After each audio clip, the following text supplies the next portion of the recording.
На мой взгляд, полный бред. Вопрос обмена Варуха никогда не обсуждался. Досмотрите это видео до конца, и вы узнаете, что пообещал Рахмон народу. Подписывайтесь на наши обновления, чтобы всегда оставаться в курсе событий.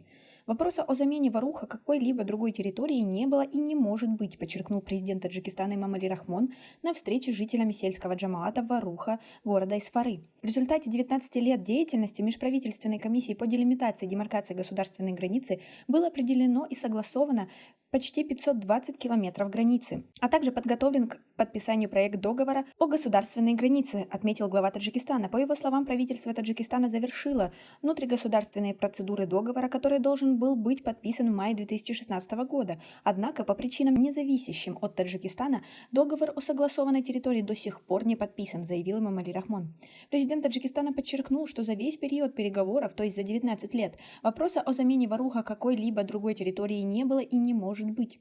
Опыт международных отношений показывает, что отношения с соседями должны строиться на взаимном уважении, толерантности и уважении национальных интересов сторон, отметил глава Таджикистана. Эмомали Рахмон призвал жителей Варуха жить с соседями в дружеской и добрососедской атмосфере, сохранять спокойствие и не поддаваться эмоциям. Такие вопросы решаются исключительно путем переговоров. Другого пути решения таких проблем нет, подчеркнул таджикский президент. Хамрахон Зарифи. Земля Воруха. Территория Таджикистана. Навсегда бывший глава МИД Таджикистана прошелся по личности главы КОНП Кыргызстана и назвал его заявление полным бредом. Как вы относитесь к таким высказываниям? Свои ответы напишите нам, пожалуйста, в комментарии. Ранее некоторые бывшие высокопоставленные чиновники и представители таджикской интеллигенции категорически выступили против возможной передачи Варуха Кыргызстану.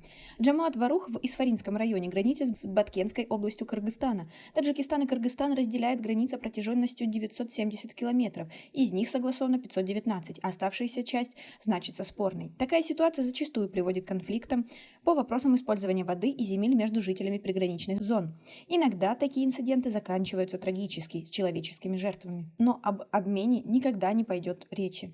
Вы согласны? Свои ответы напишите нам, пожалуйста, в комментарии. У нас пока на этом все. Оцените наше видео подпиской и лайком. До скорой встречи.